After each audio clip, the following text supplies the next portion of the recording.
Welcome to the Creative Mind podcast. My name is Maike Döling. I'm your host and I'm here to inspire you in unfolding your creativity and greatness. Today with my wonderful guest Sharon Bouterse about her own journey, about plant medicine, about what's important in these big times of change and so much more. Enjoy this conversation.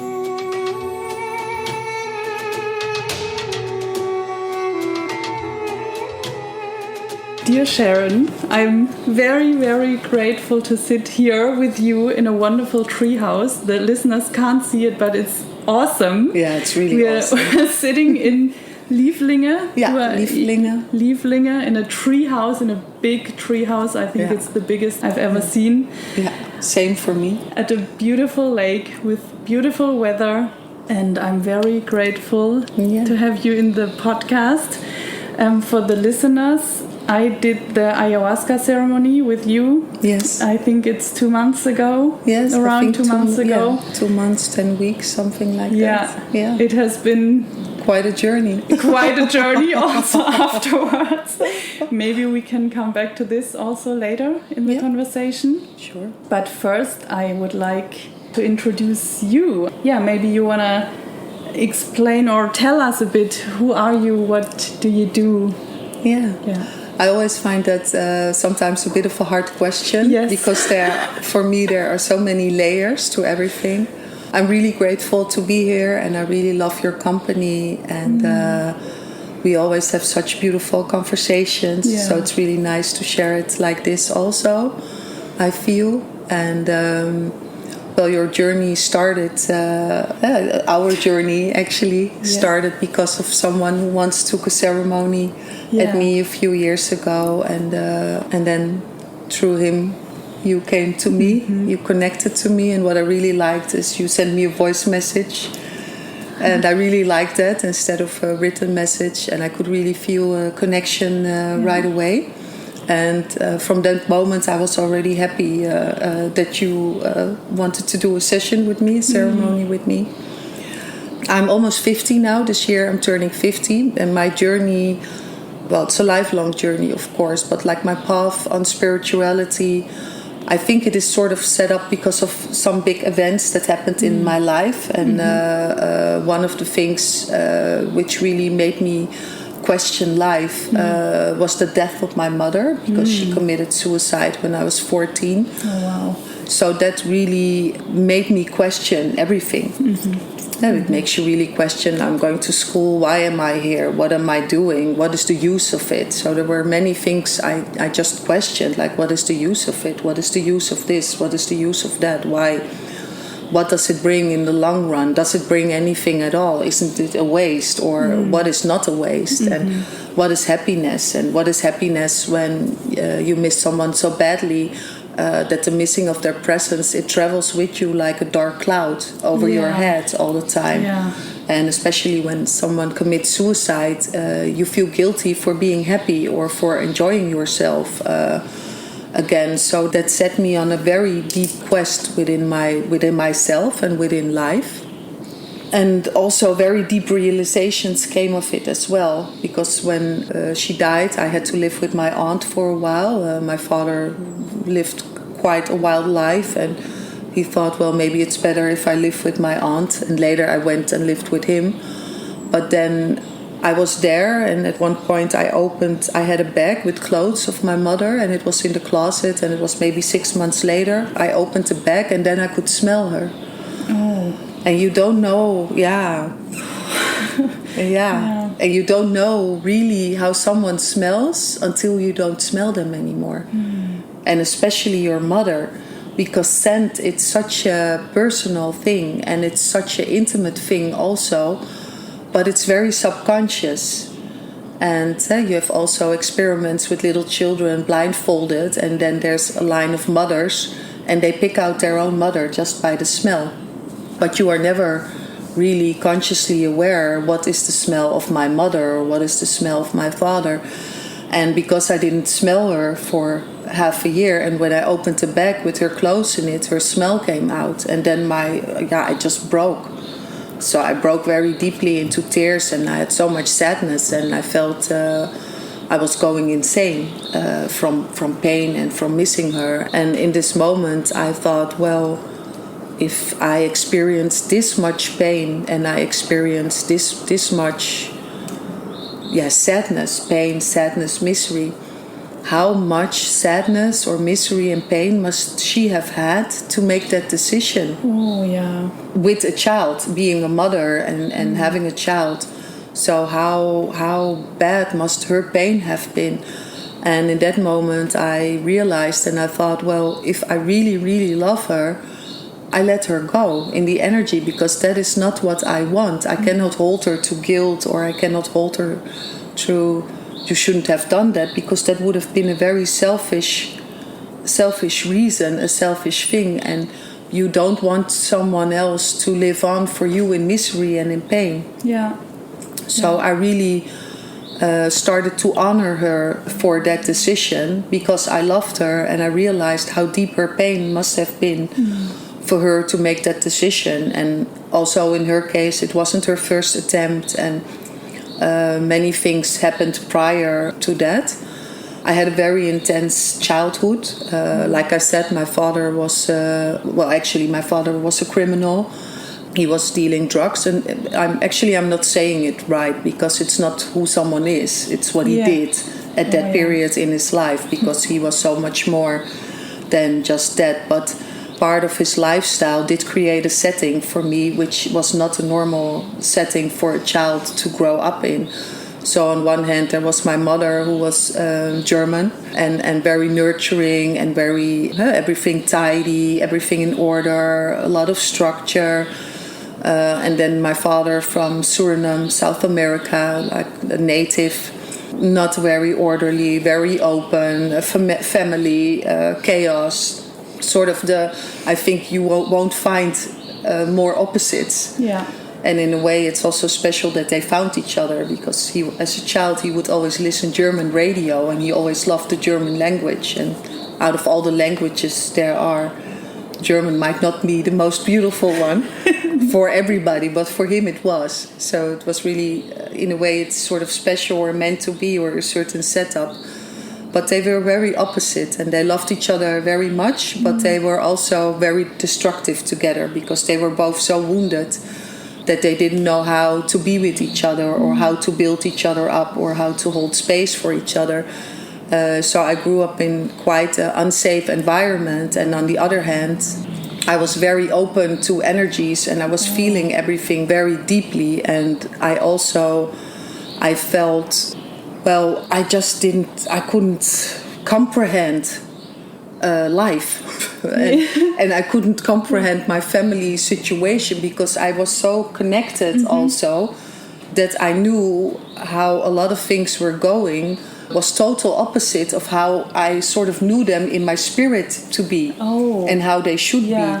So it was a very strange time for me to be brought up. And it's also interesting, because you told me a little bit, you made an energy drawing of me.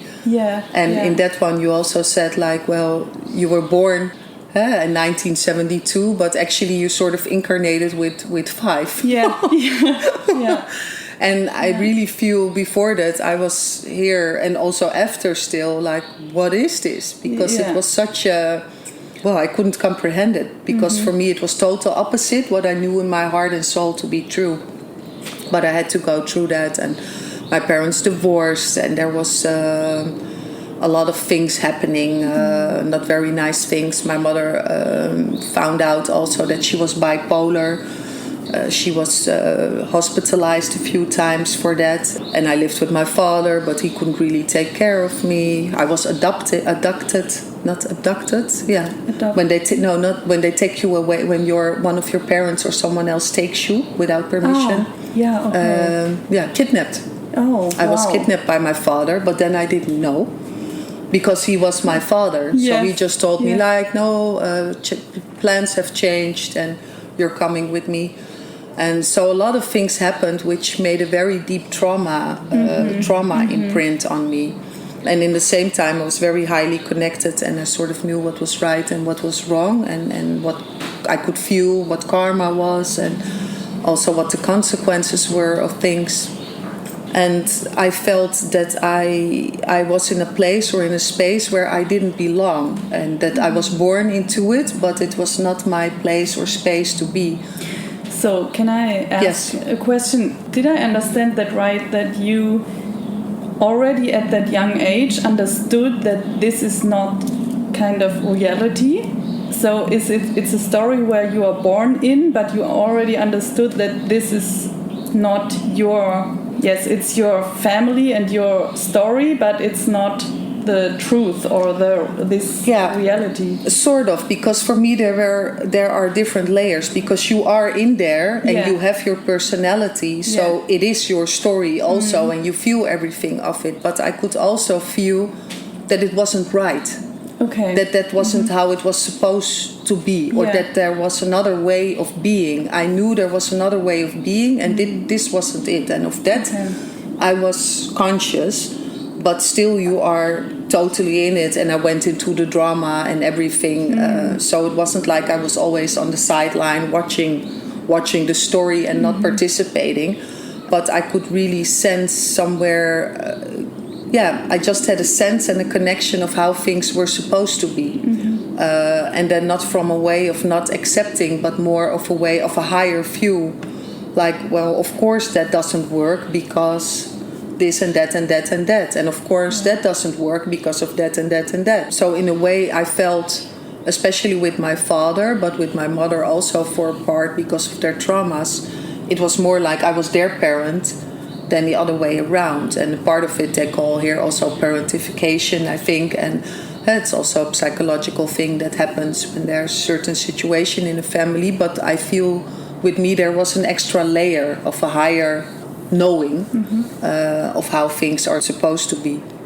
And when I was around, I don't know, 22, 23, I read an article somewhere, and it had a story about an ayahuasca journey somewhere in Amsterdam. People with white clothes drinking some kind of tea out of the jungle, puking, and having insights and releasing trauma.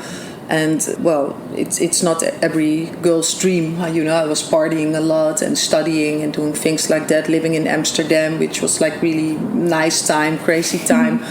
Not everybody's dream, but I was listening, in the church, white clothes, and they're puking, and I want to go there, I want that.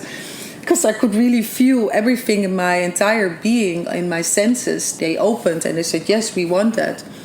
And a few years passed, and then I had a friend, and one day she came like, look, I have a flyer, there's something coming up, and check it out, maybe you like it. And then it was about a shaman coming to Holland and doing an ayahuasca ceremony.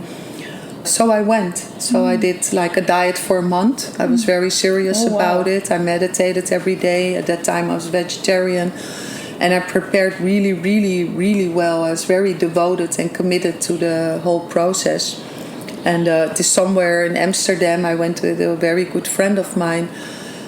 And I think there were like 25 or 30 people there. Everybody with a yoga mattress and a sleeping bag and a pillow. And I had this amazing session, and at first nothing happened, and I could see everybody was traveling within, and I was sitting there and I'm like, are you kidding me? I'm half native and I've prepared like crazy for this, and all these Dutch people, they are on this inner journey and nothing is happening to me. I was like, oh no, why is this happening to me again? And then my head starts spinning all kinds of questions, my mind going crazy with me, like my monkey all over the place. And then I was annoyed. So I thought, out of annoyment, I'll just go to the toilet, I'll go pee or something like a act of resistance. So I went outside, and there was like a small staircase, 2-3 small stairs with a few steps. But outside there was I knew this guy, like a big guy, and I met him at yoga at some times, and he was smoking tobacco out of Peru or something. And he just said to the lady beside him, like, oh, this is beautiful tobacco, and it made me quit smoking grass. And at the time I was smoking sometimes, and I said, well, if it's that good, I want to try. I would like to try.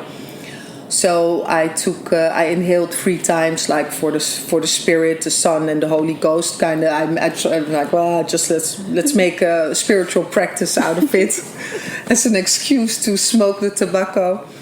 And I did, and I continued to go to the toilet, and I opened the door, and there were a few bathrooms there, and I was feeling fine, and I opened the bathroom door, and in a split second I was on my knees, face over the toilet, and I was purging my guts out of nowhere.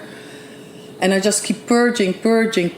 And when I finally stopped with the toilet in my arms as my best friend, the last friend to hold on to, I came up and I walked to where you wash your hands, the washing bin. And I looked into the mirror and I could just see everything fade away and sort of I just disintegrated into the mirror or something like that while I was trying to wash my hands. And I'm like, no, this is not happening. Everybody's upstairs safe on their mat and I'm here downstairs in the toilet. Please tell me this is not happening. But it was. So I was trying to find my way out because my inner world really took over my outer world also. And I was walking up the stairs and holding the bar on the stairs on the side, and I just saw all the particles moving, and I saw the walls moving, and I could hear like Mayan native language whispering from the walls, and I didn't even see the 2 anymore. I'm not sure if they were there or not. I didn't crawl, but I felt like crawling, and I opened the room of the ceremony, and I saw all light balls flying through the space, and there was like 30 people lying, not in order or something. So I really had to find my way through until I hit my place, and then I went on a very, very deep journey. And I had a lot of purging and a lot of crying. A lot of issues and themes of my father came up, feeling abandoned, not feeling loved because he was always living a very selfish life and didn't take care of me as he had supposed to. And he died also when I was quite young. He died when I was 20, and he was ill for a few years. So I took care of him, and I guided him in his dying process, in his process of death. And he also died in my arms. He died where I was. So that really had a deep impact as well. And I was at this ceremony, I was, I think, 26 or 27. I just started a bit with yoga and the Flower of Life meditation, and I had a really deep journey which I don't really remember exactly. And then after a while I came out sort of, and you are still very much in the energy. And there were 2 shamans. The one was one from not Peru, well, I forgot, I will remember later, but the other one was from the States. And he was like a Jewish guy with long dreadlocks, and he was very energetic and very strong, like very interesting man. And at the point when I returned, he also drank. That's the point where he got sick and started to purge. And then the other shaman, because we were with so many people, so everybody was in its own process, but most people were awake, in a more awake state. So they had really beautiful jewelry in the middle of the room. And he said, well, it's the women of the tribe made it. And you can look at them. And if you see something you like, you can take it. And you can put money in the place for the tribe. So I went there. And as I went there, I saw I like jewelry. So especially the native ones and all the colors. So I was like really, with my eyes big and everything. And I went over and I wanted to sit down to really take a good look at everything. And I saw a big white pillow. And I was just like really wanting to sit down, And then all of a sudden, out of nowhere, while I was hanging with my ass in the air, just almost touching that pillow, someone sort of intercepted me, took me with the arm and like, careful, it's the shaman.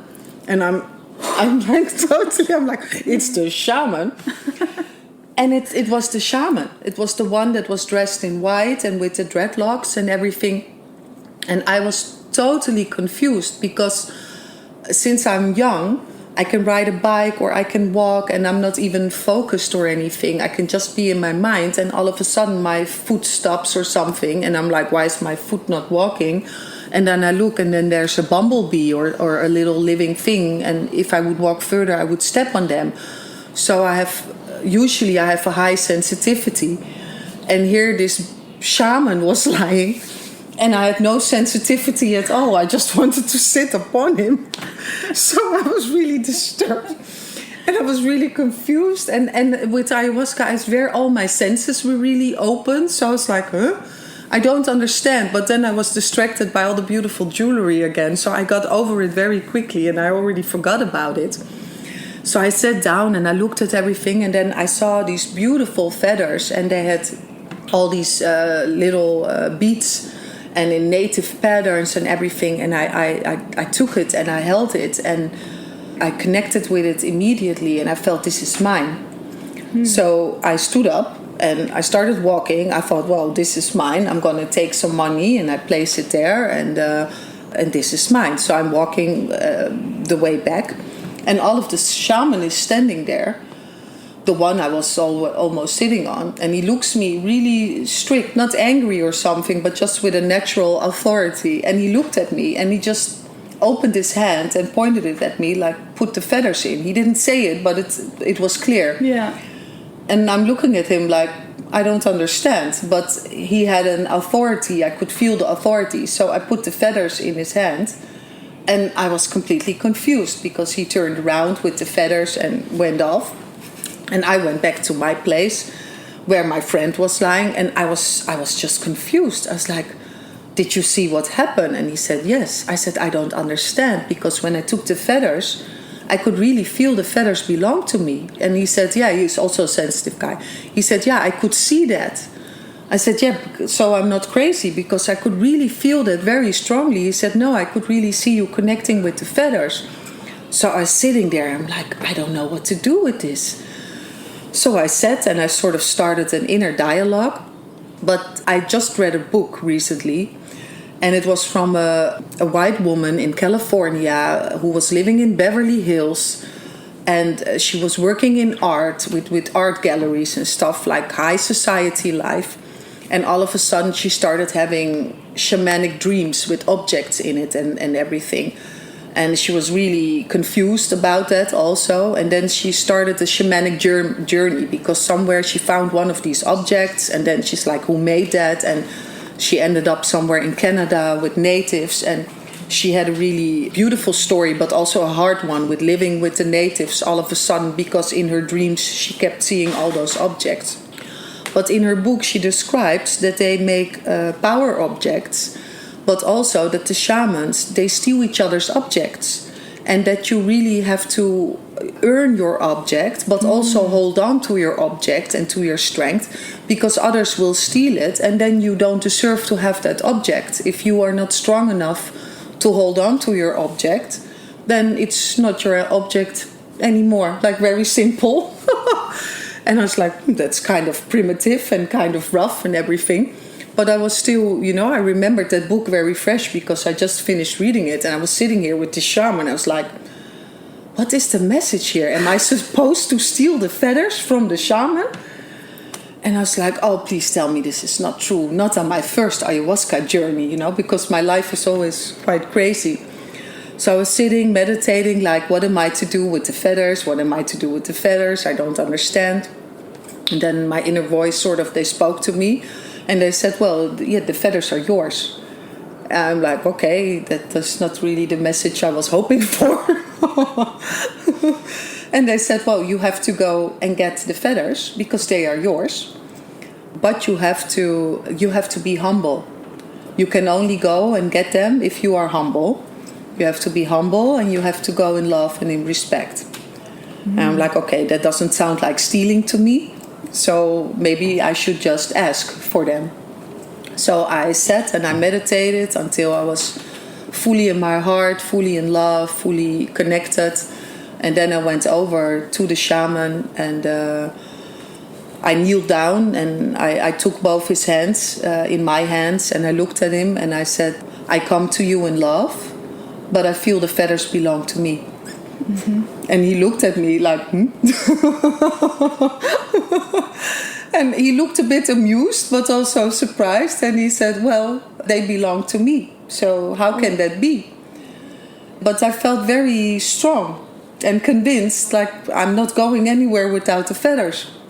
That was my inner feeling, and still in a humbleness and in love. And I said, well, I don't know, but I very, very strongly feel that the feathers belong to me.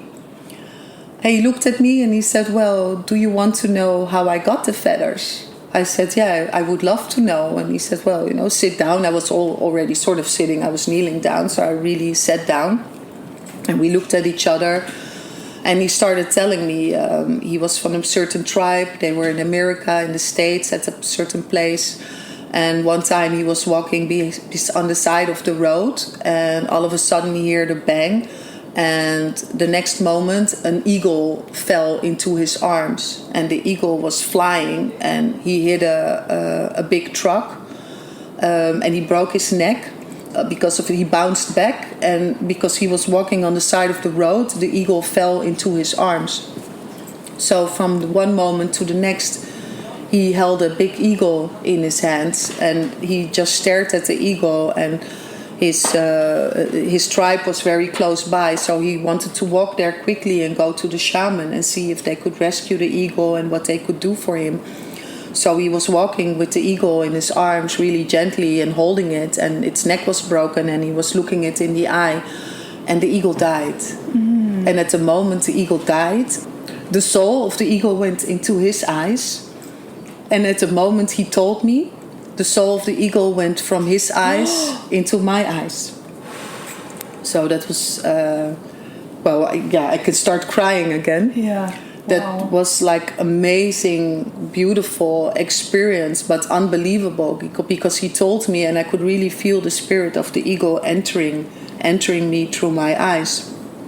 So we just sat there for a long time, being silent. He said, well, and after that I took the eagle to my shaman, and we made medicine out of it. And he said, the feathers you took are part of the medicine that we made from it.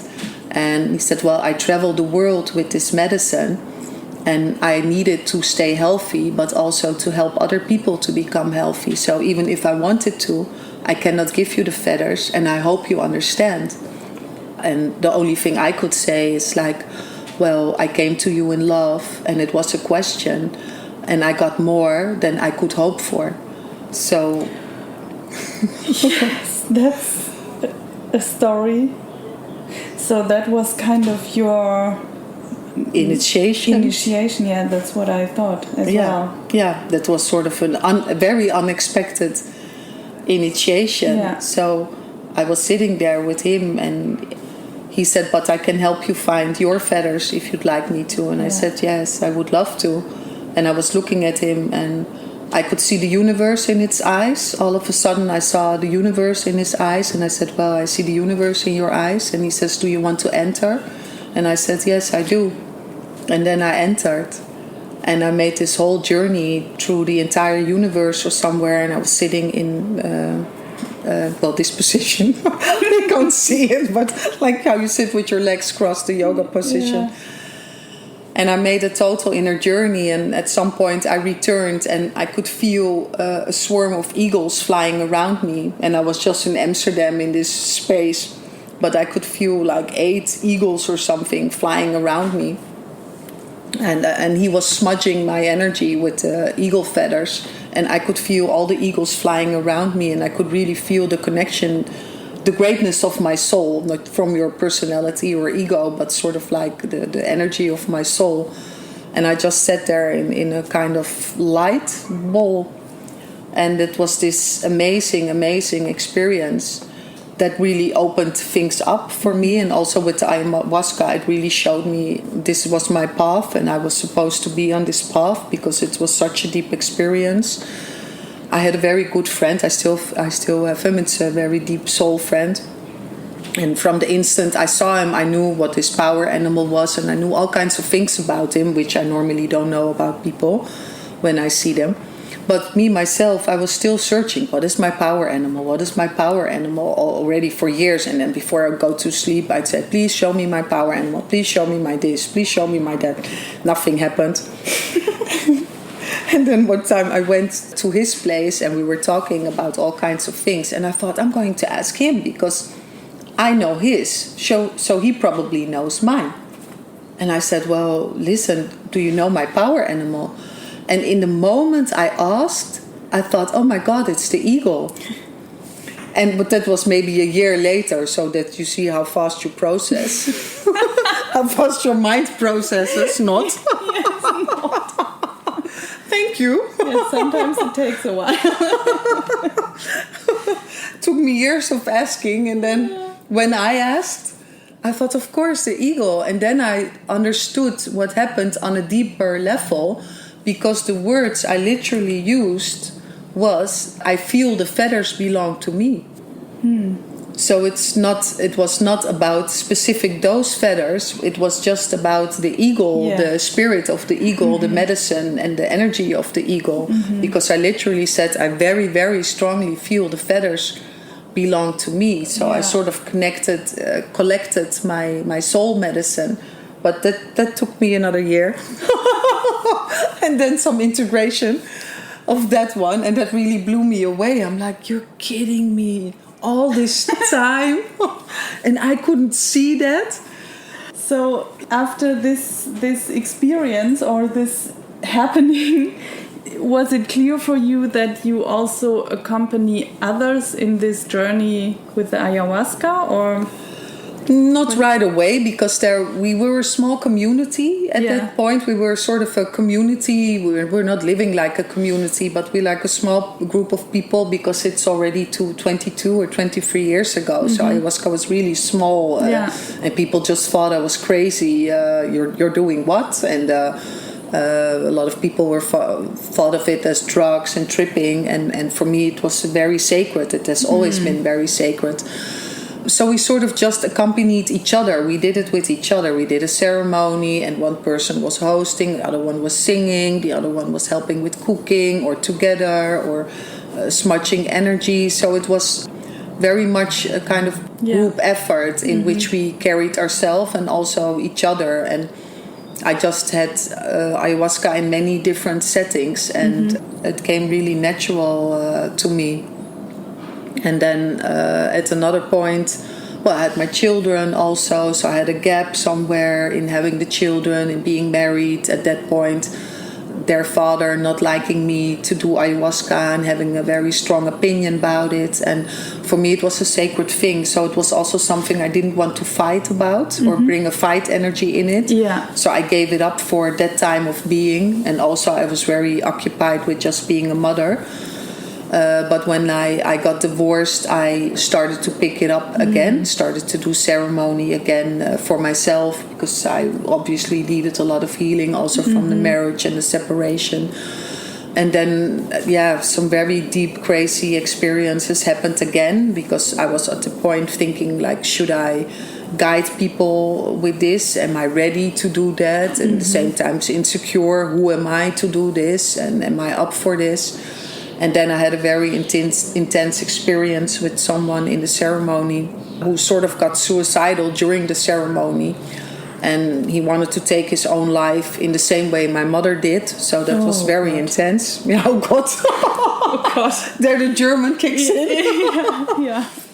So that was really, really intense. And I was the one who went in and started to talk and connect with him and to take him out. And from a place of love from my heart and not from my ego, because that was scared. And that one really quickly thought, how is it possible that so many years later I'm in this setting as a daughter of my mother and the way she died? And that was actually, in hindsight, a very beautiful experience and a very beautiful connection also. And it sort of gave me a big answer, like, well, as long as you work from the heart, you will be up to any challenge. Something like that is what it said. Yeah, so that was very empowering. And also because we stayed friends, and he gave me a lot of feedback, and that was very healing also for me, because I missed my father. So you don't get the validation of your father as a girl, and you really long for that, and you really need that actually also. And not that he was my father, but because he was a man and he validated my qualities. So that was really healing experience for him. It was a really healing experience that I guided him through his deep pain in that moment. And for me, it was really healing that I could do that, facilitate that for him, and be seen for my qualities and be honored for my qualities, not from an ego place. So that sort of opened my path where I felt that I had permission, even though I'm not trained in a specific lineage or something. But I've always felt from the first ceremony what I did, I felt I'm guided. And that this is my medicine, one of my medicines, that I'm guided and something is with me which guides me from where I know what to do. Not even what to do, how to be. Yeah. It is more about being, not about doing, for me. Yeah, interesting. That was going to be my next question. Over the years now, you accompanied so many people with the plant medicine and also did a lot of ceremonies yourself, I guess. Yes, yeah. What would you say, is it what the plant medicine can show us? Well, there's many layers to that also, for me. I have the sense that we all are cosmically connected to certain parts of the universe, to certain dimensions. And if you would give them numbers, let's say maybe you are connected from 1 to 10, maybe I'm connected from 10 to 20, someone else is from 20 to 30, that we all have our connections. And to me it feels like the ayahuasca has the keys, can open you up to your keys, to those dimensions to which you have access, or to where you belong, maybe in a certain way, or come from. And also to the cellar of your unconsciousness, that there's the keys to the cellar of your unconsciousness, of your pain, and a lot of your physical memory, that she can unlock all the memories. Because I think we think that we remember experiences from the mind and from our brain, but I actually think we remember them in the cells of our body. Oh yeah, that's so true. Yeah, and that we have thoughts and ideas about them, that we have stories about the emotions. But I think that the true emotion, the true story, that is in the body and in the cells of the body. And I feel that the ayahuasca is very strongly working through the body and through the energy of the body and in the cells, releasing trauma, and from that place showing us insights or the bigger picture from a place of love, and also taking us by our hand and guiding us into our shadow and look with us at our most ugliest parts and show us our most ugliest parts, because they deserve to be looked upon with love. Oh, yeah. And with compassion. That's what they deserve, because they had hardship. And I think the biggest potential is in our darkness. So I love the darkness, and I love the darkness. The ayahuasca has a lot of light, but she also holds darkness. And she also can really touch you in the darkness. But I love the darkness because it's full of unrealized potential.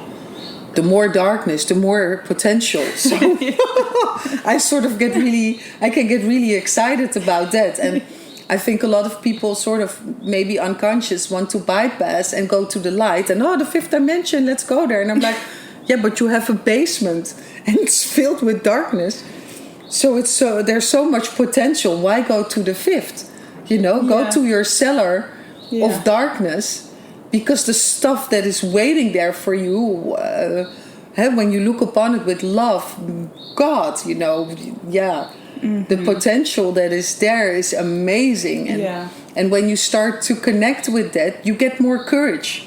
Yeah. And also, for me, not only, but maybe I'm a maniac, not only courage, but I also get really enthusiastic. I'm like, oh wow, what else is there?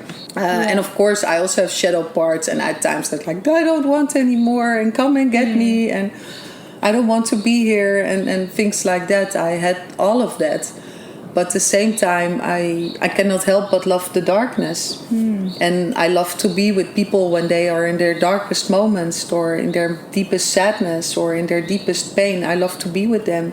Yeah. And I always had that. I had a lot of friends that were always also depressed or going through a rough period, and people, they always like, yeah, but I'm not in a good mood. Maybe let's meet another time. And I'm like, well, it's not about the good mood. I enjoy your company no matter how you are feeling. I care how you feel.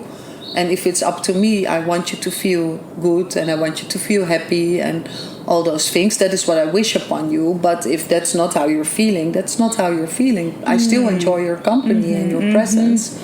I'm here for your presence, not for how you feel or where you're at this moment. Oh, but I think that's something in our society that, I mean, I had that too, that I thought, or I say we now because I think we all have this, that we think we cannot be with others with our darkness, or we are not allowed to show this. Yeah. So we are ashamed, kind of. Yeah, it's sort of a taboo a taboo on it, and everything has to be light and happy and. Yeah, but that's the lie. Yeah, that's the lie of the light. Yeah. It's so true. It is, and I have a lot of because I just made it. I made my cards, and I'm working on my website to renew it. And the thing I put on there was the celebration of healing, because I really like to celebrate it, because I can laugh so much and I have so much joy because I had so much darkness and I went through it. Yeah. So it's like the amount of happiness I carry and the ability of me to laugh so deeply is because I cried so deeply. Oh, yeah, that's so true. Yeah. That was also something I wrote down here before. I wanted to ask you what was because you were talking about happiness in the beginning. So what was your path to happiness going through the darkness, right? And accepting the darkness for what it is. And also I feel a very strong determination that my past can determine my beingness or my personality, because it shaped me in a certain way and it gave me certain characteristics, but I will not be defined by pain. Yes, that's an important... I will not, I refuse to define myself by pain or define the outcome of my life or the outcome of my experience, the outcome of my path to be defined by pain, by being a victim. I will rise. So how can people, because sometimes I think it's not so easy for some people, how can people do this switch out of this being a victim of the circumstances or the past to self-leadership or self-empowerment or ownership. Self-ownership, I think it's self-ownership because you own then both your light and your dark, both your pain and your joy. I think there's a few things you can do. I actually think it all starts with a decision. And you have to be willing to make a decision, because if you decide that you will not be defined by pain, or you won't have your outcome, your personal outcome be defined by pain. When you are willing to make that decision, you will find your way. Yeah. Because my way is not your way and not somebody else's way, but you will find your way in which you can make it happen. I think it needs devotion, because it's a process and you really need to stay with it or to return to it. Sometimes it's too much and too intense. I partied a lot. I really partied a lot because I love to dance. I love loud music. I love impulses.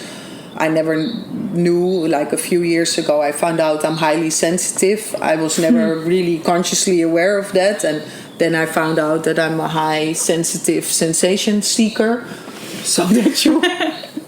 So basically, when you're highly sensitive, you should take a break sometimes. And I was just running towards even more sensation. So I really had to learn how to do that in a more constructive sense with myself. I had a lot of sadness by losing my parents and by my childhood. So I drank a lot of alcohol also to get through it, just not to be connected to the pain. But it takes a commitment to return to the path, or to return to the path to heal yourself and to overcome that and to stick with that. So that I feel.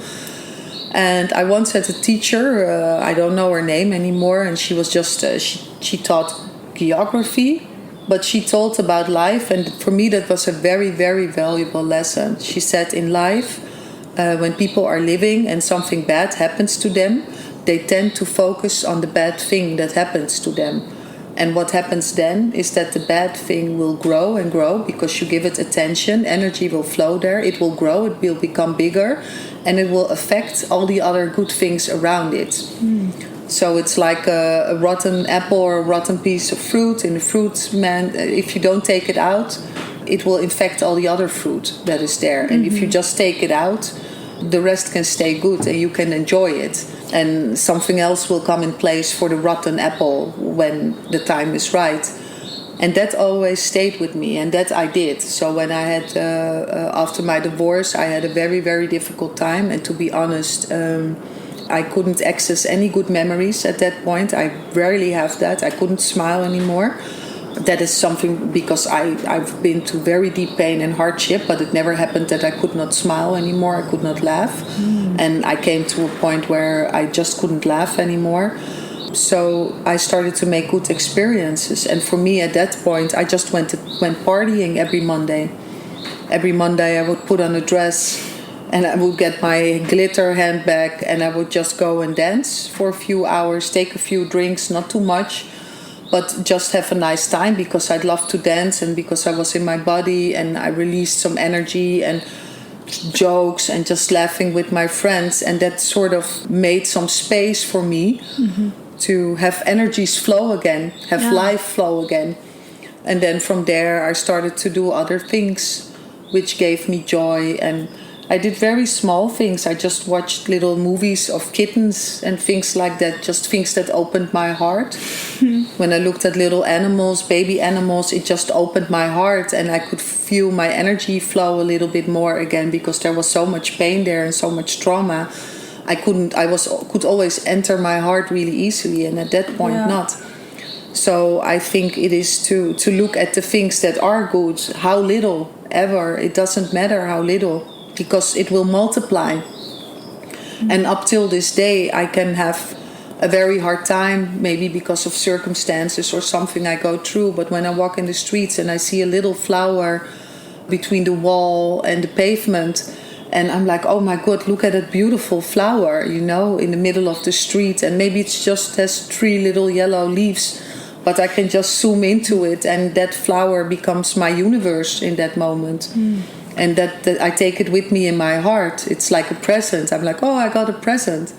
And that makes me able to go through things that are really hard and still enjoy life or stay connected to life and not shut myself up from life and life energy. Just to, if I see something beautiful, to give it all my attention and to really focus on it, to really like, oh my God, look at this flower.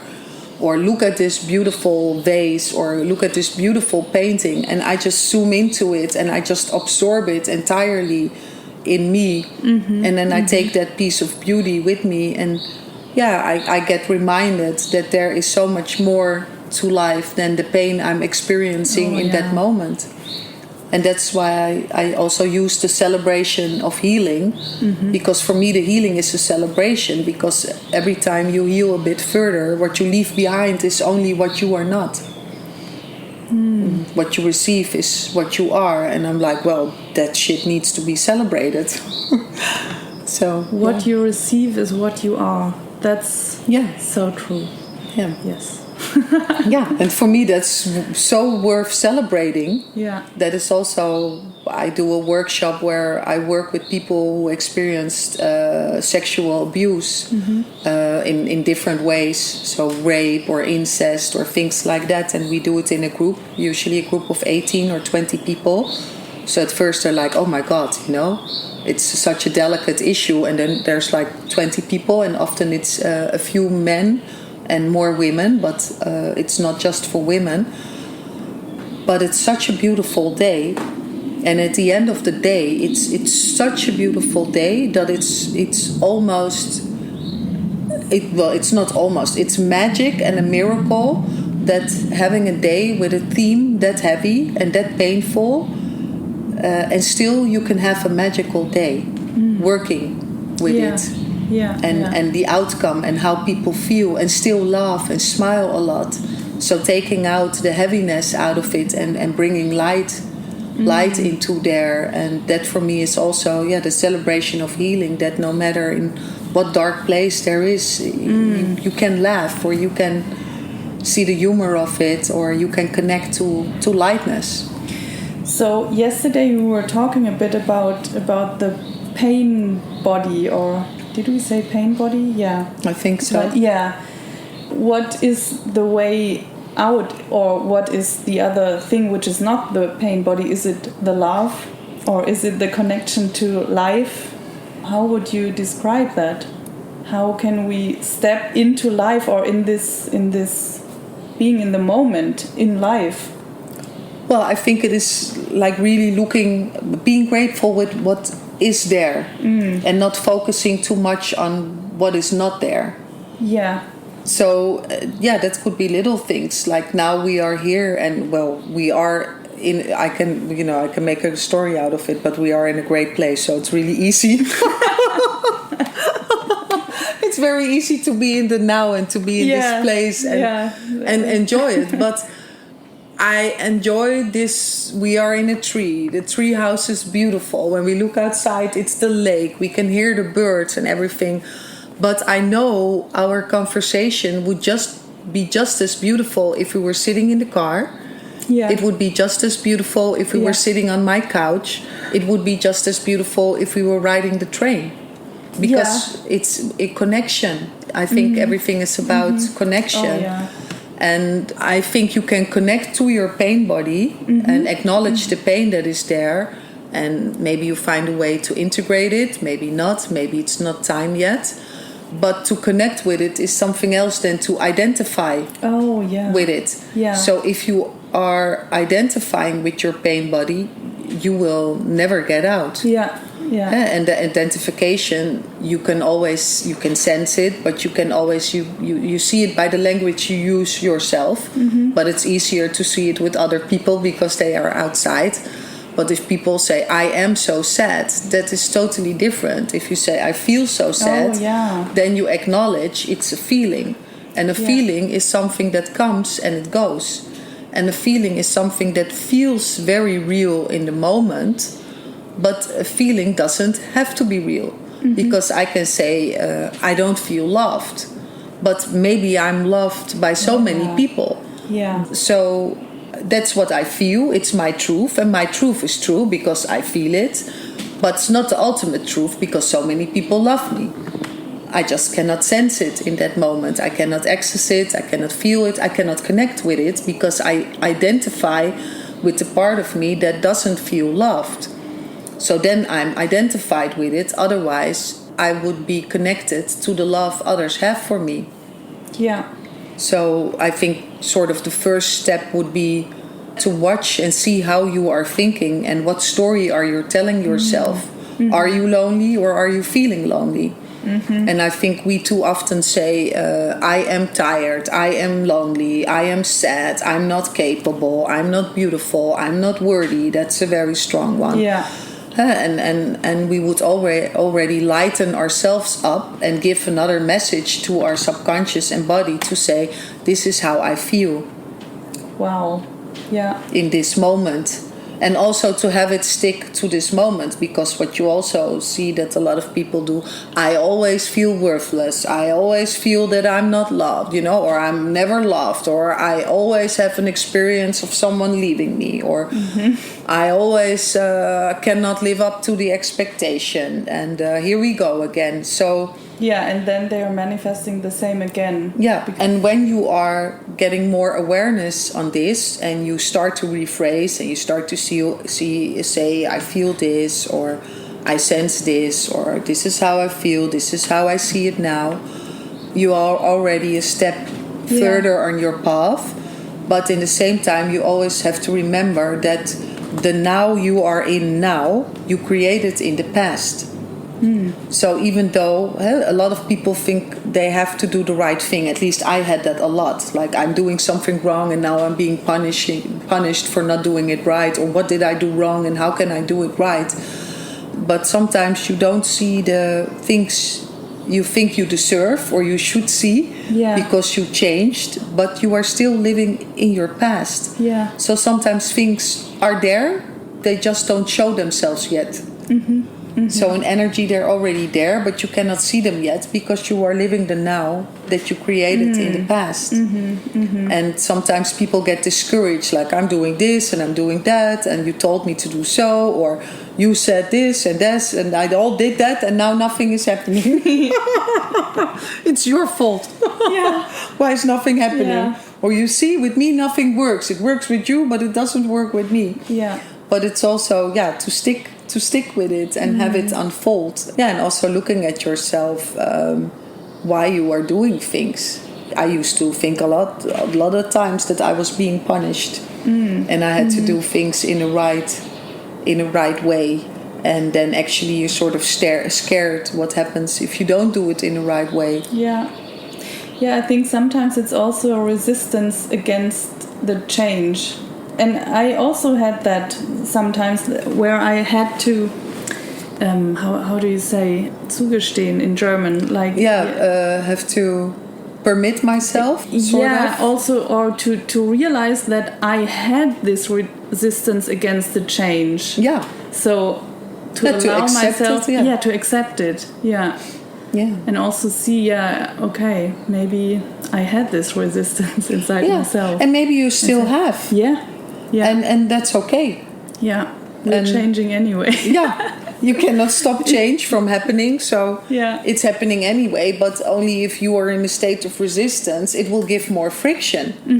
Change is going to happen anyway, but you can sort of go with it and then have a change it will always have friction. Life has friction because we move, there's friction. So either we move in energy or we physically move, there is always friction, and friction creates energy, and stuff is happening from there, and change is happening from there. But you can move a lot and with resistance, and then a lot of friction is happening, and that will have a cause and effect. Or you can just be a little bit more mellow or go with the flow with it, and then change will happen, some friction will happen, but it's sort of manageable. And some people are easier to learn it from somebody else, and other people, they really have to experience it. And I'm someone that really has to experience things. It's also, we talked a little bit about human design, but it's also in my human design that I want to learn, but also I'm the martyr, so I really have to experience things on first hand and go through them. And some people, they can just listen to my story. I don't have to go through it in such a deep way. Like, okay, that sounds reasonable, I'm gonna do that, and I'll just skip that other part of the hardship a little bit. So that's also different for people. I think at the moment, or since a while, we are in this, everybody talks about this huge change of a paradigm and stuff like that. And I think many of us can feel it also, that the energy is changing. We are kind of forced to deal with consciousness, expanding our consciousness and stuff like that, because if we don't, we are kind of stuck at the moment, I feel like. How would you describe expanding the consciousness? What is that? I think expanding the consciousness is letting go of judgment. I think that's a big part of it. Letting go of judgment, letting go of self-judgment, but also of outer judgment. Because as long as you are within judgment, you are in a very limited perception. You are in a very limited perception of somebody else. You are in a very limited perception of yourself. You are in very limited perception of your capacities. You are just very limited and limiting both inwards and outwards. So I think expanding consciousness is a lot about getting aware of your judgments and how they work, and contemplating on them. And looking for ways to change perception and to be more open, and to see why is that judgment there. And actually, when there's a lot of judgment, there is something that wants attention. And there's something that doesn't feel seen, or there's something that feels very little and that is intimidated by something it perceives as bigger or better, or as just intimidating, where it's scared of or something, and that's why it sort of feels the need to judge, because it feels scared of something. So if there are parts that are scared, they need to be comforted, and they need to be held and seen and heard. By oneself. I think it's like inner child parts where that didn't have the chance to grow up or to show themselves, and that hold on to this judgment to keep the world safe and to keep things at a distance.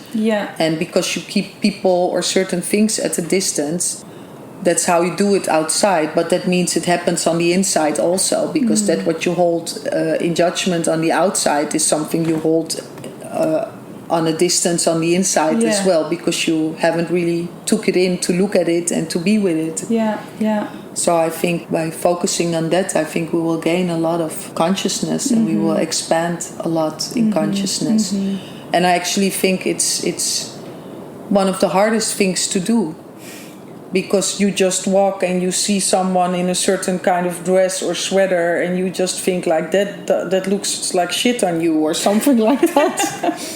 Why are you wearing that? Or why are you parking your car like that? Or why aren't you driving faster? Or couldn't you put on your left, that you're turning left? Or why are you walking in front of me so slow? I'm in a hurry. I want to go faster in the supermarket. So it happens in thousands and a million ways every day, all day.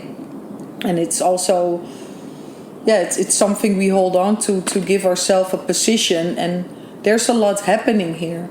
There's so many things happening, and everything is so busy. So I also think when you are more in nature, that you will also expand your consciousness. Because here in society, we created competition. We created being better than another. We didn't create so much the win-win. When we work together and we have a fusion, well, if you and I are better, or if I have an idea or a concept, the other is there to tear it down and to show how his concept is better than my concept. As if you go to sit and you sit opposite and you look at each other's views with love, and you give feedback from a place of love or to better someone else, you both end up a lot better, and you can come in a win-win situation. And we are in this battle of competition and fighting each other's and wanting and needing to be better.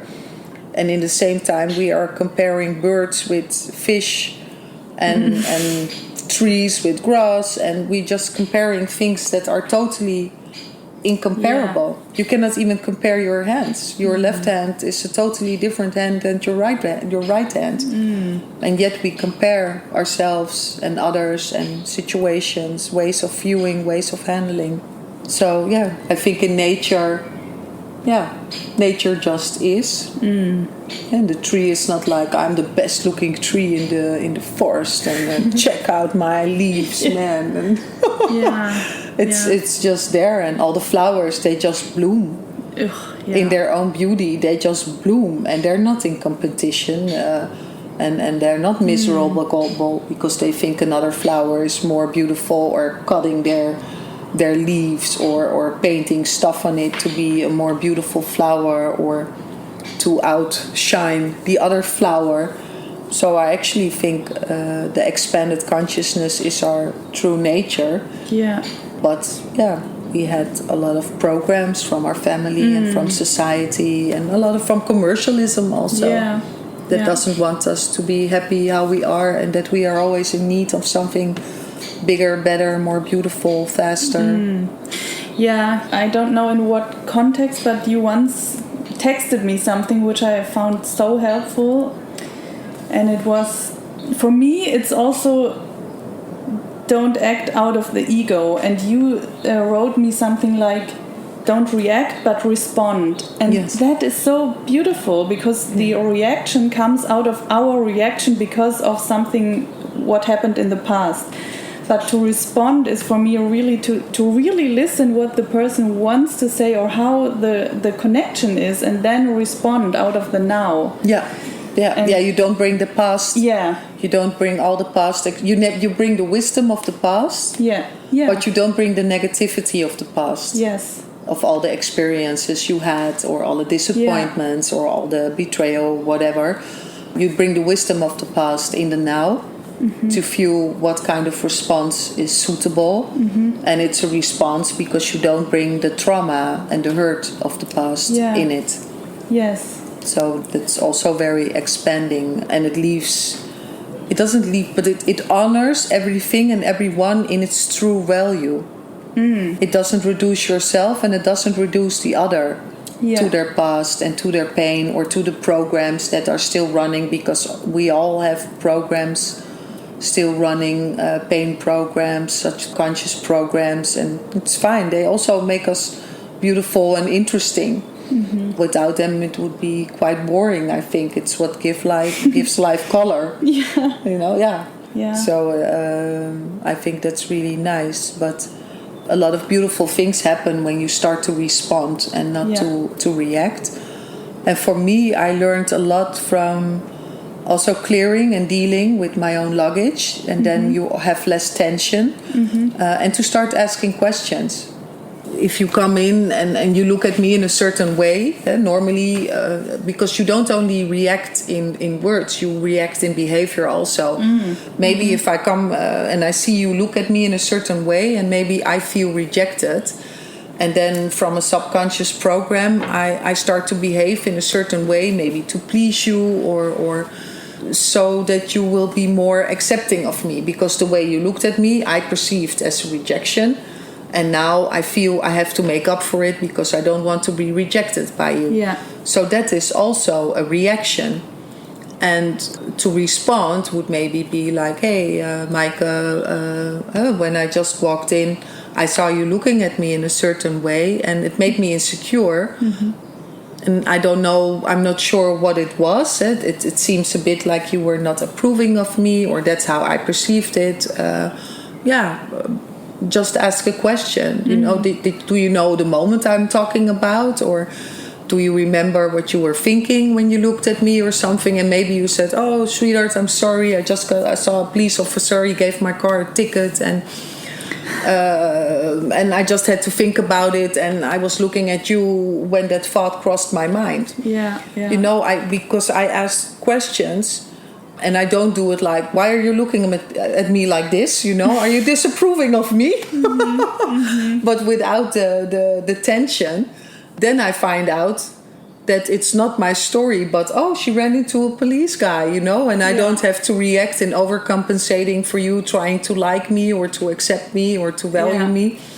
So I learned to be more in the now by asking questions, or just saying what I'm seeing, like, you seem upset. Is that true? Or I feel the energy changing. Is there something that's being touched in you, or that's hurting in you? Or did I say something, or did something come across in a certain way? Because it's like the energy changed, or it looks like like something changed. So I just ask a lot more questions. And before, I would be afraid of the answer, because I would be afraid of being rejected. Yeah. Also, so it's also becoming more brave and more accepting of yourself, and trying not to be afraid of the answer. Because if someone is rejecting you, they are rejecting you, whether they say it or they don't say it. They are not rejecting you any less when they don't say it. It's just that you don't have to deal with the reality of the reality. But it's still a reality, so it's better to deal with it than to avoid it. Yeah. But that takes some time and some courage, and sometimes we are not ready for reality, and that's also real. And that's also okay. But I think there's a lot of realities that could be discovered earlier, that it leaves things more pure with less tension. Because then it just stays in the moment, because it gets solved in the moment. Oh, it was a police officer. Or maybe it's like, that reminds me of this or that. Or, you said you were going to do that and you didn't. So you address the issue that's up right away, instead of it happening another few times and then all of a sudden like, I told you I don't want you to do this, and you've done it 7 times already, or you always do this, because someone is silently counting. Yeah. And now you can just solve things in the moment, and often things are not what they seem. That's also, I found it very funny, because in my head I had a total story. Me too. And then in reality, you got a ticket? What? Yeah. Here I was up trying to make up for all my life, and you just got a ticket, and that's all. So then it shows you also how what is there in you. Yeah. That this is how you feel in that moment. What are, at the moment, you were talking about these crazy times, so what would you say, maybe what's important at the moment for us as society or us as humans?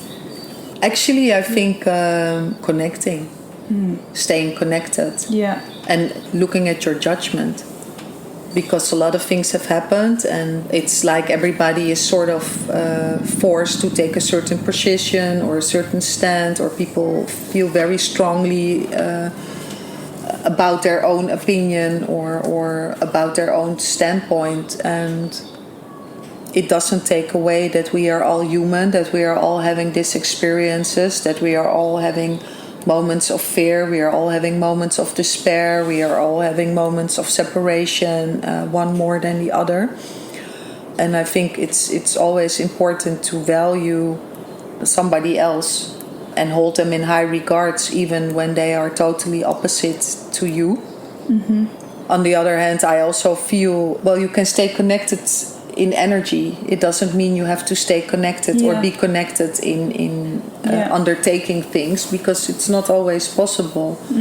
So I also feel like find your own people that are like you, and that like you for who you are, and support you for who you are and how you feel and how you think.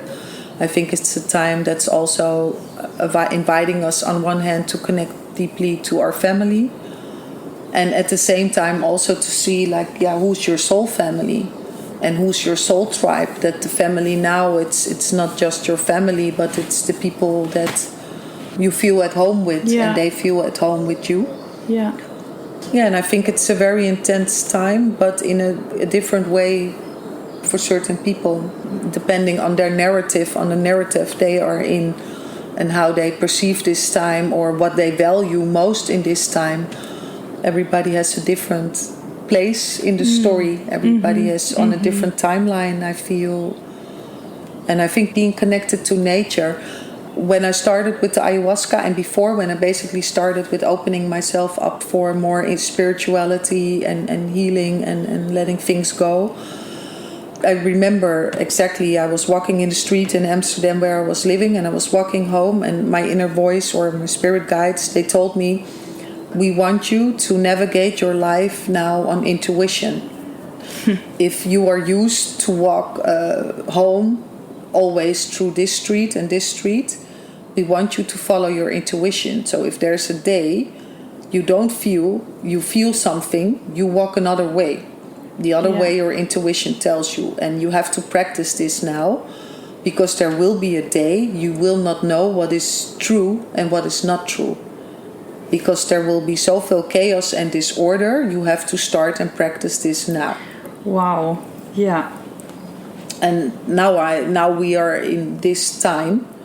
I understand even more why it is like this. And I always I dream a lot, and I get a lot of messages in my dream, and I dreamt a lot about this period of time, of this phase, already 20 years or longer ago. So I knew this time was coming. I didn't know it would come like this. That was actually quite funny. I was ready for this time 3 years before the whole lockdown and corona thing started, because I'm usually a bit ahead.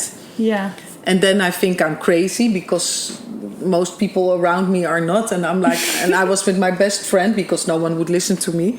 And I was like, shit is going down, stuff is going to happen. I don't know what is happening, but there are things coming. and I don't know what it is. Maybe we should get food and water and things like that, because there's something coming, and I don't know exactly how and when and this and that. So I prepared everything. She too, she didn't tell her husband, but she had all kinds of shit, food and other things she stored it away, and I just didn't know what was coming and how it was coming, but I knew something was coming, and then it didn't come. Not yet. Yeah. And I was in a very deep process also myself, clearing some deep wounds with my father and mother still. I had a lot of issues on relationships because of my past and things, and I went really into depth with that. So I sort of went in a lockdown. I didn't hear the word before, but I sort of went in a personal lockdown, and I was just antisocial and just basically me, and cleansing, looking within, facing my shadows, all kinds of things. And then I was ready to come out, and I was like, yes, spring, summer, I'm gonna date, I was celibate for 3 years, I'm gonna drive a convertible, and I'm going to all the festivals, and I'm out of here, I made it through the darkness, and I'm gonna celebrate this shit like crazy. And I went to one party, and I think the next day the lockdown started. I was like, are you kidding me? Really? And in this way, oh no, I thought it would be more spectacular, and this is it. And I was like, oh, please don't tell me now everything is going. I'm just out, and now the whole world, now they just starting. I went through it for 3 years, and now it's starting, and now they want to take me down. And one of my best friends, she's a beauty therapist. She does facial massages and things like that. And I was just 3 years under a rock, and I came to her in my dress with my handbag and glitters around my eyes and my nails polished and things like that. I didn't do that for 3 years. And she said, oh my God, it's that time again. Everybody's turning inward, and you are ready to go out. But that's maybe a sign that now is the time for celebration. Yes, for me, right? Celebration time started. So I feel of course, I was also affected, and I had to make some adjustments. But basically, I was already living in a certain kind of way. So for me, nothing big really happened or something. There were things I found difficult because I have children. My youngest just turned 15, and my oldest daughter is 16. She's becoming 17. So I had a lot of worries also because of them. I'm wondering what is happening, what is going on. I'm not vaccinated. I'm not planning on vaccination. I have a very beautiful immune system. I don't think any technology will improve. Technology can never improve nature. Never. Oh, yeah. That's how I see it. Yeah. So that's not where I put my trust. So from that place, I make my decisions in a natural way, and I follow my intuition. But I had a lot of dreams about this time, and they were not all very comfortable dreams. I had some quite rough dreams also. So some days I worry, where are things going? What is freedom? Also, I value the integrity of your physical body. I value very highly. I'm working a lot with restoring that with people with sexual abuse on another level. So but it's physical integrity and not being touched in any manner that you don't want to be, or forced outside a social circle, things like that. I take in high regards. So I do wonder sometimes where things are going and how they are going. And in the same time, I feel a lot of things for me are opening up, and a lot of possibilities and opportunities are showing themselves. And if I focus on, like when I was really young, like where we started the conversation, I could really feel the disbalance of how my life was and how society was and how my family was and all the pain and all the things that happened there as very unnatural. And the natural world or the natural state of being as I knew it from my heart and soul felt very far away. And now I feel it very close by. So, and I also feel that the energies are a lot more light. Yeah. A lot less dense. Things are happening really faster when you sort of manifest something. It can be there all of a sudden the next day or the next week or the next month. And in the past I noticed it would be years. Yeah. So I think it's a time, I think this is the time to dream. I think this so is the too. best time to dream, Yeah. I think, and to create, because the world is not set in stone. The future is not set in stone. So what you dream is really, really important. And when I look around here, this is what I dream at this place where we are now.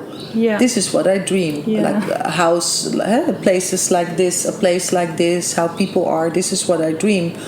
But when I'm driving in the street and I see factories and I see certain parts of the city, I always drive around and I wonder, like, what did we dream collectively? Like, really, what did we dream that this is our reality?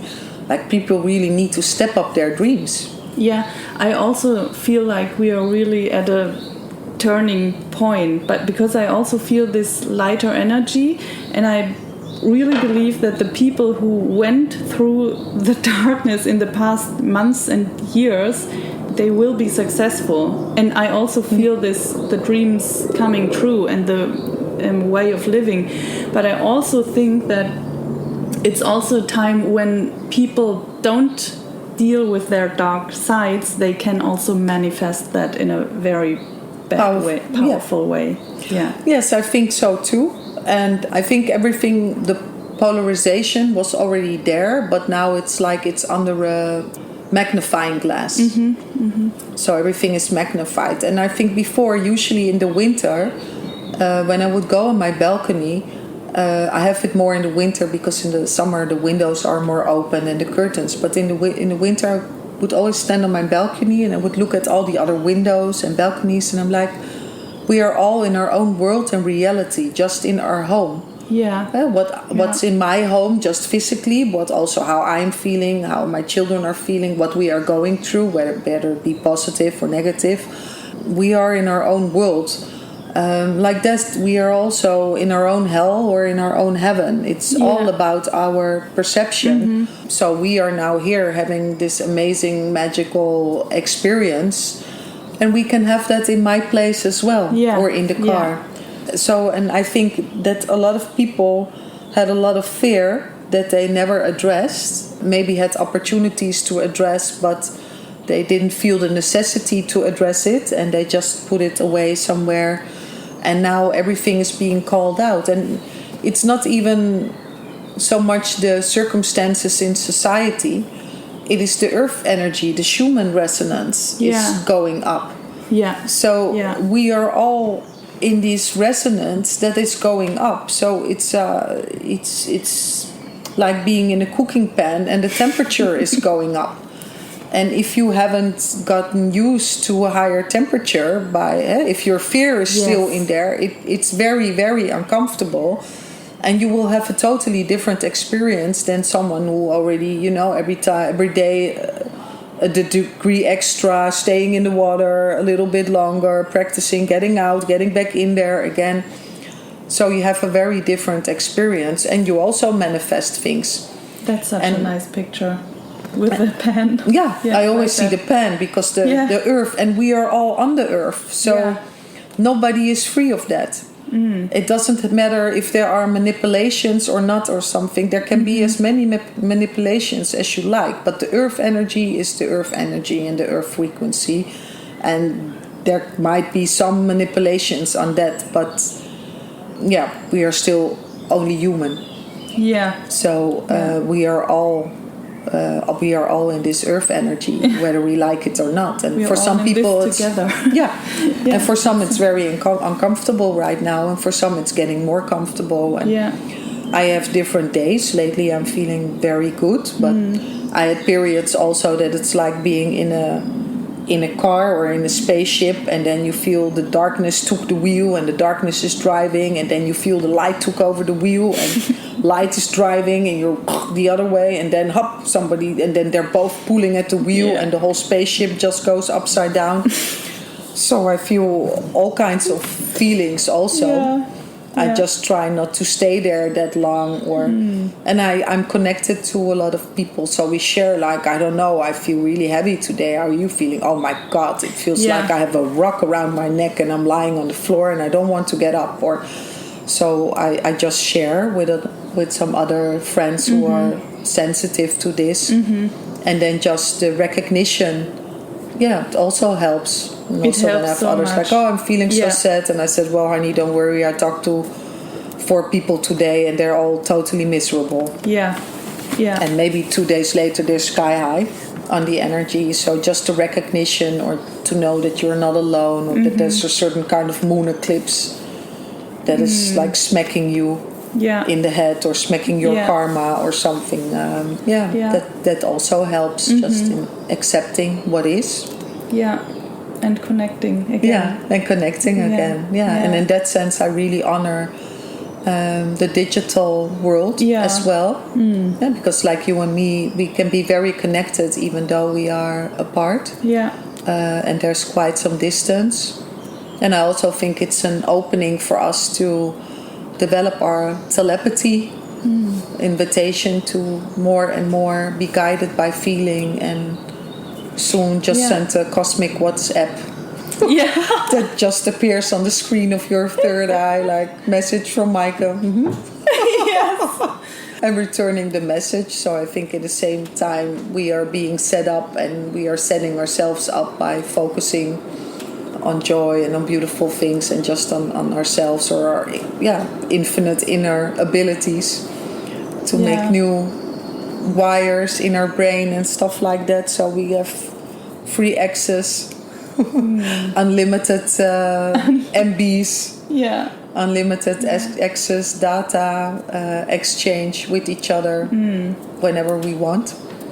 And what also really helps sometimes is, like, I really discovered that with you, to laugh about the things. It's sometimes you see it from another perspective and see, it's just this. It's just a phase, and it's just this too shall pass, and it's a story. And you're playing your character, and when you identify with it, you play it really well, and you start believing your own character. And that's kind of funny. That's kind of funny. Look at me.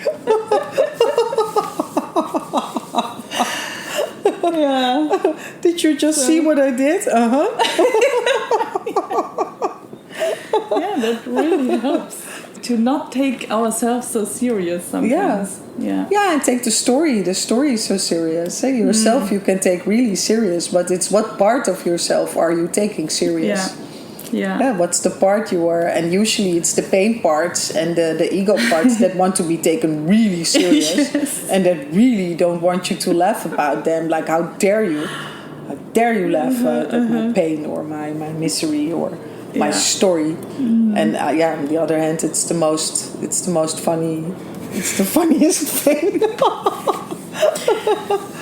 And that's nice, I think, with you, because of your actress past and talents and things like that.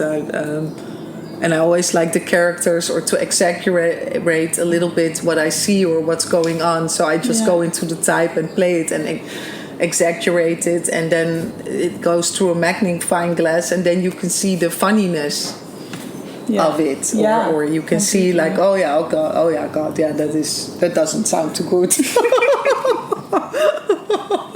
Maybe change that a little. Maybe have another approach. So I think it makes things visible. So how can people work with you? How can people work with me? There are different ways. I do ceremonies, different kind of ceremonies. We did a ayahuasca ceremony, a plant ceremony. Sometimes I also work with mushroom ceremonies. I work online through Zoom, because energy doesn't know any distance. So I do online sessions as well. One of the things I like to do are also our soul journeys. That's when I guide people with my voice through a certain journey. Sometimes I do them on a theme, that I have a certain theme. that I do in groups or personal. Also online, sometimes with a group. So you just get comfortable at home. You make a nice space and put the headset on or just your box, and I just guide you. And a lot of things happened, and because energy is just there. I feel this whole situation from the lockdown also invited us to attune more to energy, and to attune more to the spirits and the beings that are around us. Because when I work with people, before I see them, often I invite their ancestors. So when I do a session online with one person or with a group, before I will start inviting the ancestors to make a place for them, an energetic space. So, and also for their higher self or their guides to be there. So when they go into process, they are sort of well received. They have a safe space at their own home and their own place. Ceremonies and sessions I do here face to face and in groups. So certain sessions I do at home. The other one I do at the place of my partner. When I have a ceremony that is with more than 2 people, we do it together, and we do it at his place because there's more space. And in the future I'm hoping to create a space so I can invite more people for the work that I do and that we do together. And I really like to work also by myself, but also in collaborations, because everybody has a medicine. And I like the equality in working, that everybody has a medicine, and also the people that come to me. That's what I like from the natives. If more people come, I always try to be in a circle, so no one is on top and no one is below, and one is not better than the other. It is just a certain road that I walked, and because I had a lot of experiences of pain in my life and a lot of suffering, people often can relate to me because I lived a part of their story at some time. So it's a lot of experience from which I work, and I do this intuitively. So one session may be totally different or opposite to another session. Yes, and it's always very organic. So I have I got taught a lot of things, but it got more my own medicine out, and it's organic. So I don't have a certain method that I use to work with, and how I approach you can be totally different than I approach someone else. For me, it's important that I feel a certain click, or that from up I feel a yes. If I don't feel a yes, it's not that I don't like someone, but maybe I feel that person isn't in the right place with me. That I cannot give them what they are looking for or they need. And sometimes I have also someone that for them it's too intuitive or too feminine how I work, because I don't have a set up structure, and it's very much in the moment. So for some people that's not suitable. I usually just trust. I try and trust the process. And if I don't, I guide myself back to it. Where can people find you? Well, through you, I think. Through me, yes. For a part. In the show notes. And I have my website, which is by share. So that's www and then by, and then a small line, and then share. And my full name is Sharon Bouterse. So I have my account on Instagram under that name, and on Facebook. I write a lot of my stories, but also my poetry, because I'm also a writer. So I share a lot of my writings on there. And people are always free to send me a private message, and we can connect. So and I always like that. Also, I met beautiful people that way. Also with writing my stories and having people send me a message through Messenger. That's also how I met my partner. So I had beautiful connections. Somehow the internet world or the digital world works really well for me, because I think everything is about connection and about energy. I had the most beautiful sessions and connections and friendship through it. So me too. I don't resist it. I love the personal contact and nature, but if you are true on one side and the other one is true on the other side, you have a true connection. You can have a true connection right away that way. So I think that's how people can find me. Beautiful. Or look me up. I will put that in the show notes. Yeah, thank you. So, last question. What would be the 3 wisdoms you want to give to our listeners today? Just what comes through right now. A day not loved is a day not lived. Yeah. Yeah, and if it's loving yourself, or if it's loving a flower, loving a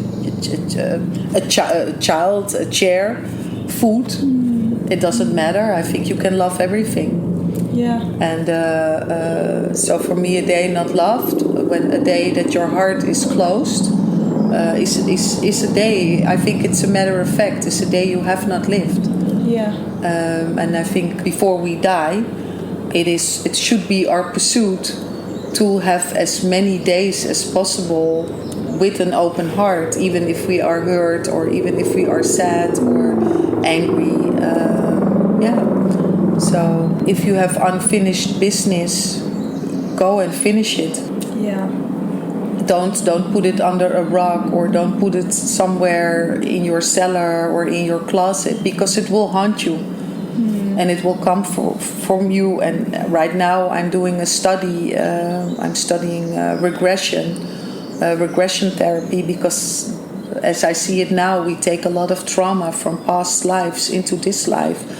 So if you have unfinished business, if you have emotions that still needs to be worked through, don't think it can wait, or don't postpone it, and don't think I don't address it, it will pass, or what, because it will haunt you at some time, and it will stay with you. And sometimes working through it can be really painful, or really scaring, or really sad, or really hard. But people often don't realize the weight of what they are carrying until it is released. Yeah. And when it is released, they are almost always so grateful. They're like, I don't even know how I carried this with me day in, day out. So people don't realize the weight of what they are carrying and how much it's cost them. It cost you your dream. Yeah. It cost you your life that you could have. Yeah. Not even the life that you could have. It cost you the life that you should have. Yeah. So that's why I think it's really, really important. Yeah, and the other one, people talk a lot about love and unconditional love. Mm-hmm. And I think the closest thing to unconditional love is your physical body. It's right there. Because it works even if you have a body that has malfunction or dis-ease. And dis-ease is it's something that's not at ease. Oh, yeah. And it's never just a physical thing. It's always an emotion or something that is disturbed. Mm-hmm. It's never just a physical thing. It's always related to something, because everything is related. Yeah. So I think the deepest lesson would be realize that everything is related. Everything is related. We are all related. Everything is related. There is nothing that is not related. Mm-hmm. And see that and honor that, and honor the unconditional love of your body, because no matter what you do, no matter how bad you treat it, it will always do its best within its possibility and within what you feed it, or how you treat it, or what you think about it. It's the closest thing you have to unconditional love, and it's the only thing that is with you always in this life, that is serving you 100% all the time, day in, day out. Your heart beats, you sleep, your heart beats. It just beats for you. Your heart beats with love for you. So beautiful. Yeah. These 3. Everything you said, I mean the whole conversation. I'm very grateful. Yeah, me too. Thank you. I mean, I could continue. Yeah, we can talk for days and hours and weeks. Yeah. Yeah, I know. I have the same, and I had no idea what would be coming. Also. Yeah. Me neither. No, I mean, I know. It's always like if I make a plan, it will happen differently anyway. Yeah. But I'm very moved. Yeah. By the conversation with you, and I am by your questions and by your attention and your awareness. Thank you. I want to hug you now. I want to hug you too. An audio hug. An audio hug.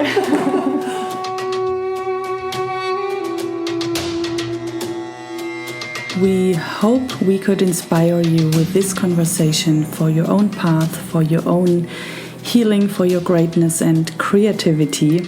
And if you like the podcast, we would be pleased if you give us a feedback. You can find us on Instagram at maike.döling or at Sharon Bouterse. You find, of course, all links in the show notes. You can also give us a feedback or 5-star rating on Apple Podcast or Spotify, and you would help me to grow the podcast. So if you know people who could also be inspired by this conversation or this podcast, please share the episode with your loved ones. Thank you so much for listening, and see you soon.